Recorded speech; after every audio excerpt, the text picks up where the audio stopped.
हर हर महादेव दोस्तों, मैं सुनील कुमार आपका स्वागत करता हूं आपके अपने चैनल क्या ऐसा होता है से। दोस्तों, ज़्यादातर लोग बताते हैं कि पीपल के पेड़ के नीचे सरसों के तेल का दीपक जलाने से पितृदोष में शांति मिलती है। माना जाता है कि इन सब उपायों से शांति मिलती है, लेकिन शांति देने से कुछ नहीं होगा, क्योंकि हमें पितृदोष को हमेशा के लिए खत्म करना है। देखिए कैसे खत्म होगा पितृदोष। दोस्तों, जिंदगी में दोष, परेशानियां हर इंसान की ज़िंदगी में आती हैं। अब हर परेशानी के लिए कुछ ना कुछ इलाज बताए जाते हैं। जैसे कि अगर आपको कोई बीमारी है, आप डॉक्टर के पास जाओगे तो वो कुछ ना कुछ उसका इलाज ज़रूर बताएगा। हमारी ज़िंदगी में परेशानी भी ऐसी होती है कि जो चीज़ें होती हैं, जो समाधान होते हैं, हम उन्हें बड़ा हल्के में लेते हैं, बहुत हल्के में लेते हैं कि पता नहीं क्या होगा कि नहीं होगा। लेकिन अगर डॉक्टर के पास हम जाते हैं तो हम लोगों को पूरा विश्वास होता है कि भाई अब तो हम सही हो जाएंगे, अब सही हो जाएंगे। दोस्तों, ऐसे ही जब कुंडली में कुछ ऐसे दोष होते हैं, कुछ परेशानियां होती हैं, तो पंडित जी के पास जाते हैं और पंडित जी के पास जाने पास पंडित जी हमें कुछ ना कुछ तरकीब, कुछ ना कुछ ऐसे उपाय अवश्य बताते हैं कि आपको ये कार्य करने चाहिए। दोस्तों, हमारी ज़िंदगी में जो सबसे बड़ा दोष होता है वो होता है पितृदोष का। पितृदोष इतना बड़ा एक दोष होता है कि उसकी जब तक सही विधि से पाठ पूजा नहीं की जाती है तब तक वो दोष खत्म नहीं होता। आप जितने भी कथावाचक हैं, जितने कथावाचक आपने देखे होंगे, सब लोग कुछ ना कुछ यही बात बताएंगे कि आप पीपल को जल चढ़ाइए, आप वट वृक्ष को जल चढ़ाइए, सरसों के तेल का दीपक जलाइए। इन सब चीज़ों से, जहाँ तक मेरा मानना है, इन सब चीज़ों से समस्या का समस्या का पूरी तरह से हल नहीं है, पूरी तरह से हल नहीं है। उसके पीछे मैं कारण बता रहा हूँ, क्योंकि अगर पितृदोष है तो पितृदोष के जो कारण मैंने आपको बताए, वो पितृदोष के कारण आप अच्छी तरह से जान गए होंगे कि अगर परिवार में से, पूर्वजों में से किसी की आकस्मिक मृत्यु हुई है,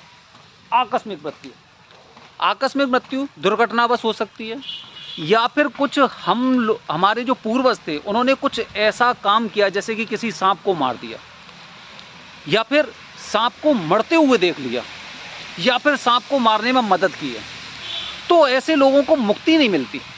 वो लोग ऐसे ही अब बिना शरीर के, उनकी आत्माएं भटकती रहती हैं, उनकी।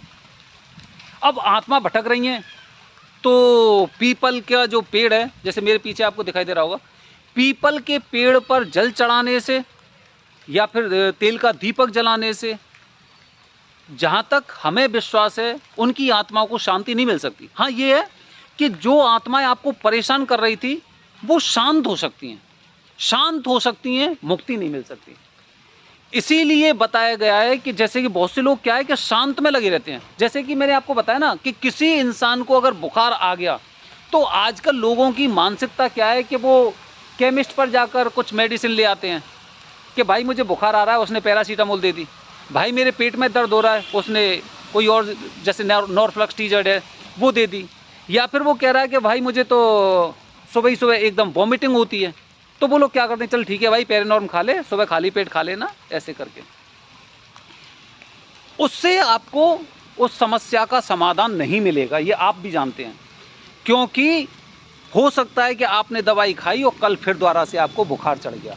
तो मतलब आपको शांति मिल रही है, लेकिन उस बीमारी से मुक्ति नहीं मिल रही, उस बीमारी से आपको छुटकारा नहीं मिल रहा है। ऐसे ही पितृदोष जो होता है, पितृदोष क्या होता है? पितृदोष वो होता है कि हमारे जो पूर्वज हैं, जिनके हम वंशज हैं, हमारी जिम्मेदारी बनती है कि उनकी आत्माएं अगर कहीं इस धरती पर कहीं पर भी भटक रही हैं तो हमें उनकी आत्माओं की शांति के लिए, उनका पूरी तरह से शांति के लिए उनकी ऐसी पूजा करानी चाहिए जिससे कि उन्हें एक नई योनि प्राप्त हो, उन्हें नया शरीर प्राप्त हो, जिसके लिए वो भटक रहे हैं, परेशान हैं। इसीलिए जो पितृदोष की पूजा होती है वो त्र्यंबकेश्वर में कराई जाती है। सबसे बढ़िया, सबसे सफल जगह त्र्यंबकेश्वर, जिसे महाशमशान क्षेत्र भी बोलते हैं, त्र्यंबकेश्वर में पूजा कराने से बहुत फ़ायदा है, बहुत फ़ायदा है। सबसे पहली बात तो ये है कि वहाँ की पूजा 100% सफल मानी जाती है अगर आपने किसी अच्छे पंडित जी से पूजा कराई है तो, और सफल पूजा हो जाती है। तो उससे क्या है कि आपके पितरों को मुक्ति मिलती है। जो ऐसे पितर थे जिनको योनि नहीं मिली थी, जिनकी आत्माएं विचरण करने लग रही थी, जो इतने सालों से परेशान थे। आपने देखा होगा भागीरथी की कहानी आपने सुनी होगी, भागीरथ की, भागीरथी तो गंगा को बोलते हैं। भागीरथ की कहानी सुनी होगी कि कितने पीढ़ी से गंगा जी लाने का प्रयास हो रहा था, लेकिन भागीरथ गंगा लेके आए थे, जिससे उनके पूर्वजों को शांति मिली थी। भागीरथ की कहानी तो पढ़ी होगी ना, भागीरथी गंगा जी, तो भागीरथ लेके आए थे। भगवान श्री राम के वंशज उनमें से, परिवार में से, कुल में से थे।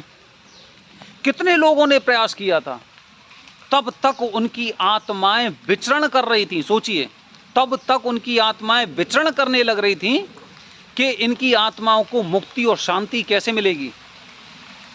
इसीलिए हम लोगों को ऐसी पूजा अवश्य करानी चाहिए, पितृदोष की पूजा। अगर आप ये सोचते हैं कि पितृदोष की पूजा किए बिना और आपके पूर्वजों को शांति मिल जाए, तो वो एक असंभव बात है। आपके पितर जो आपको तरह तरह से परेशान कर रहे हैं, वो शांत हो सकते हैं, शांत हो सकते हैं, लेकिन उन्हें शांत नहीं करना है। हमें शांत नहीं करना है। हमें अपनी ज़िंदगी नहीं काटनी है कि भाई अपनी ज़िंदगी उनकी शांति से कट जाए और बस बात ख़त्म हो जाए। हमारा जो जन्म हुआ है वो भी किसी उद्देश्य से हुआ है कि कुछ ना कुछ ऐसे हमारे पूर्वज होंगे, उनकी हमसे भी बहुत इच्छा होंगी, बहुत इच्छा होंगी कि शायद इस बच्चे ने जन्म लिया है और ये मेरी आत्माओं को शांति करवा दे या फिर मुझे मुक्ति दिलवा दे। जैसी जो इच्छा थी भागीरथ से थी, तो उन्होंने, भागीरथ ने गंगा जी को लाने के लिए कैसा प्रयास किया था, उसके बाद अंत में वो लेके आए। और फिर उसके बाद जितने भी उनके पूर्वज थे जो वहाँ पे ऋषि मुनि की दिव्य दृष्टि से पूरी तरह से भस्म हो गए थे, उनको मुक्ति मिली। तो हम लोगों को अपना जीवन काटना नहीं है, बल्कि कुछ ऐसे कार्य भी करने हैं जिससे कि जो हमारे पूर्वज, जिनके हम वंशज हैं, जिनकी वजह से हम इस पृथ्वी पर हैं, उनको भी तो मुक्ति मिलनी चाहिए। उनको भी तो ऐसा लगना चाहिए कि चल ठीक है, मेरे कुल में एक ऐसे बच्चे ने जन्म लिया है, एक ऐसे बच्चे ने जन्म लिया है जिसने मेरे पूरे परिवार की जो ऐसी आत्माएं थीं, ऐसे लोग थे जिनकी आत्माओं को शांति नहीं मिली है, उसकी वजह से, उस बेटे की वजह से हमें शांति मिली। अपना जीवन तो जानवर भी काट लेते हैं। आपको भी पता होगा, हर इंसान जानता है कि अपना जीवन काटना कोई कठिन काम नहीं है, बहुत सरल है। जानवर भी काटते हैं, कितने जानवरों को आपने देखा होगा। रही बात पीपल वृक्ष की, पीपल वृक्ष की बात ये सही है कि शांति मिलती है। पीपल महाराज के बारे में बताया जाता है, मूलतः, ये देखिए, मूलतः ब्रह्म रूपा है। ये पूरा ब्रह्मा जी का रूप है, मूलतः ब्रह्म रूपा है। मध्य तो विष्णु रूपिणे, अग्रतः शिव रूपाय, वृक्ष राजाय ते नमः। मतलब अगर आप पीपल महाराज की सेवा कर रहे हैं तो पुरानी मान्यताओं के अनुसार ये बताया जाता है कि जो पीपल का पेड़ है, पीपल का जो वृक्ष है, इसमें भगवान विष्णु नारायण का वास होता है। और जब आप काल सर्पदोष की पूजा कराने जाते हैं तो हमारे पितरों को मुक्ति नारायण ही दिलाते हैं। जैसे मैंने पूजा वहाँ पर करवाई थी, उसके आधार पर मैं आपको बता रहा हूँ, पीपल महाराज में नारायण का रूप होता है। इसीलिए पितृ दोष शांत होता है, खत्म नहीं होता है। शांत होगा वो उस तरीके से ही होगा जो विधि बताई गई है। इसी प्रकार दोस्तों, इसके साथ अगर वट वृक्ष या गुलरी का, या मेरे पीछे देख रहे हैं, ये गुलरी का वट वृक्ष है, यहाँ पर भी अगर आप एक मंत्र का उच्चारण करते हैं, इसकी परिक्रमा लगाते हैं, भगवान शिव का रूप भी बताया जाता है इनको, ब्रह्म को काफ़ी लोग ब्रह्मा जी का रूप भी बताते हैं। ओम नमो भगवते वासुदेवाय कृष्णाय गोविंदाय नमो नमः। ओम नमो भगवते वासुदेवाय कृष्णाय गोविंदाय नमो नमः। जब शनिवार का